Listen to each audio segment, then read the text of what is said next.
ఈటెల రాజేందర్ గారి సంవత్సరం మల్కాజ్గిరి ఎంపీ గెలిచే సంవత్సరం అవుతుంది. సార్ కూడా అనేక అభివృద్ధి పనులు చేయడం జరిగింది.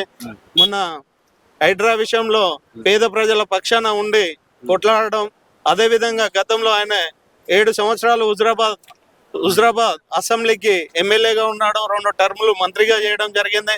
మంత్రిగా చేసినప్పుడు అక్కడ మాకు హుజరాబాద్ ప్రజలకు ఒక పెద్ద కొడుకు లెక్క ఉండి, హుజరాబాద్ ప్రజలకు ఏ ఆపద వచ్చినా కూడా ప్రతి ఒక్కరి ఇంట్లో ఒక పెద్ద కొడుకు లెక్క ఉండి, కష్టాలలో ప్రతి ఇంటి ఆడబిడ్డకు పెళ్ళైనా ఏ కుటుంబంలో ఏ అవసరం ఉన్నా కూడా అర్ధరాత్రి ఫోన్ చేస్తే నేనున్నా అని చెప్పేసి వాళ్ళకు ఒక ధైర్యంగా ఉండేది. ఇప్పుడు ఆ ఈటెల రాజేందర్ గారు ఇక్కడ మల్కాజ్గిరికి రావడం వల్ల అక్కడ హుజరాబాద్ కాన్ఫరెన్స్ లో మాకు పెద్ద దిక్కు లేకుండా పోయింది. అక్కడ హుజరాబాద్ లో గెలిచిన కౌశిక్ రెడ్డి అనే వ్యక్తి ఏడుంటాడో, అసలు హుజరాబాద్ కాన్ఫరెన్స్ ప్రజలు ఓటైతే గెలిచిన అనే సోయి అతనికి లేదు. కనీసం హుజరాబాద్ ను పట్టించుకునే పాపాన లేదు. ఏమున్నా కేసీఆర్ చుట్టూ, కేటీఆర్ చుట్టూ, హరీష్ రావు చుట్టూ చక్కర్లు కొడతాడు.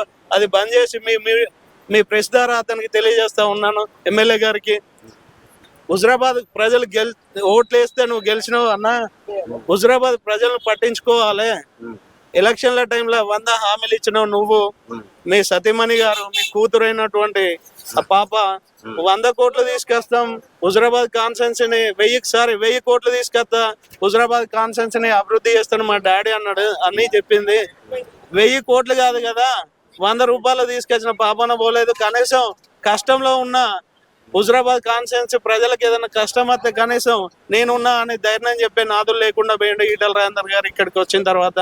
అప్పుడెప్పుడో రాజేందర్ అన్న మీరు కూడా మా హుజరాబాద్ కాన్స్టిట్యున్సీకి రావాలి, వచ్చి గతంలో మీరు ఏ విధంగా అయితే ఉన్నారో హుజరాబాద్ కాన్స్టిట్యున్సీ ప్రతి ఇంట్లో ఒక పెద్ద కొడుకు లెక్క ఉండేది, ఆ విధంగా మళ్ళీ ఉండాలని చెప్పేసి కోరుకుంటున్నాం. ఎందుకంటే ఆయన లేని లోటు మాకు కనిపిస్తుంది. అక్కడ మాకు ఏదైనా కష్టం వస్తే మాలాంటి వాళ్ళకు చెప్పుకోవాలంటే అక్కడ హుజరాబాద్ కాన్ఫరెన్స్ లో పెద్ద దిక్కు లేకుండా పోయిండు. ఇక్కడ మల్కాజ్గిరి పార్లమెంట్ ప్రజలు అదృష్టం చేసుకున్నారని చెప్పేసి ఈ విషయంలో నేను తెలియజేస్తా ఉన్నా. కౌశిక్ రెడ్డి గారిని నిన్న అరెస్ట్ చేశారు, దాన్ని ఎలా సమర్థిస్తారు?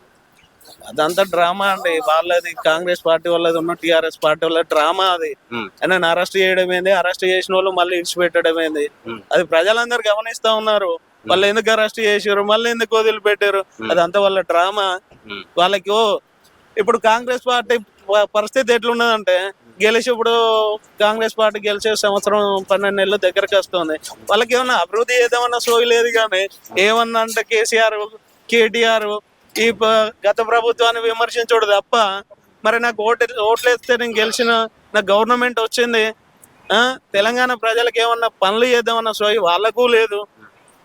వాళ్ళు ఏదన్నా ఉంటే తెలంగాణ ప్రజలు ఓట్లేస్తే కాంగ్రెస్ పార్టీ అధికారంలోకి వచ్చింది, తెలంగాణ ప్రజలకు ఉపయోగపడే పనులు చేయాలి తప్ప ఇటువంటి ఏదైతే విమర్శలకు పోయి అభివృద్ధిని మర్చిపోయే విధంగా ఉండద్దని చెప్పేసి ఈ సందర్భంగా తెలియజేస్తాం.